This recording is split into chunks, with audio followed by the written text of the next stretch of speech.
You know, war, most of the warfare today is psychological warfare. Psychological warfare. When they say, we have found Saddam Hussein in a hole, and then they show a photograph and you see dates in the background, and it is the wrong month for dates in Iraq. You know, so how are you going to get Saddam Hussein in a hole? Saddam Hussein is a tall man with a broken stomach, and he squeezes in a small hole, and that's why you have found him. So propaganda.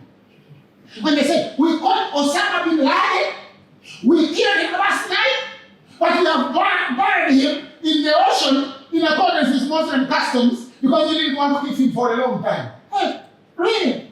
Why have you buried him? Even us, we don't know. Is that really a true story? When you killed Gaddafi, you left him there. Wasn't he a Muslim? Why didn't he bury him quickly in accordance with Muslim customs? You let people stroll past him, take photographs, his body was smelling. Now why didn't you do? You have been hunting for Osama bin Laden for 10 years, you have captured him and nothing has happened. That is psychological warfare. It is just propaganda. They created Osama bin Laden, they funded him. You know, at the time when the World Trade Center was knocked down and the planes couldn't fly, the only plane allowed to leave New York was what? Was that of Osama bin Laden and his family, of bin Laden and his family. And the car, who are holding anything at the Caribbean group. When bin Laden blew up the American military in Saudi Arabia, what company got a contract to rebuild the base? Bin Laden group. And at the time, he was also treated in a military hospital in Saudi Arabia. This is just all diplomacy by deception. It is psychological warfare.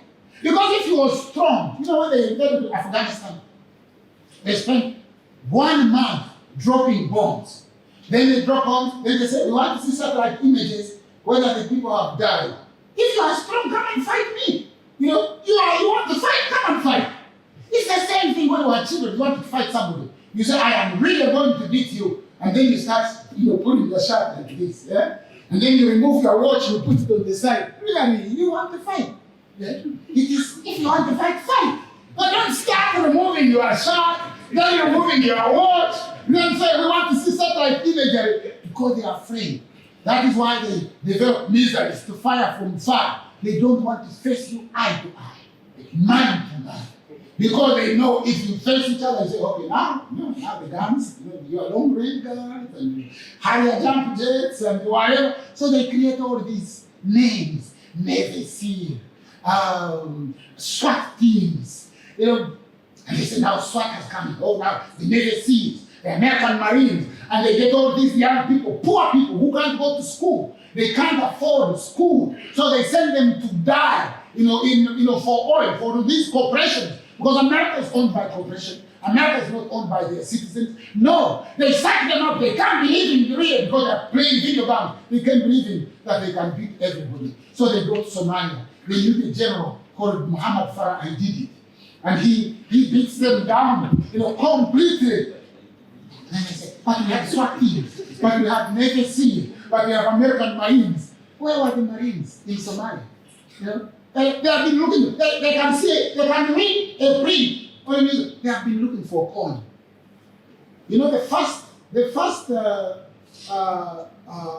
special forces that came to Uganda, if you don't know this, let me tell you, 100 of them.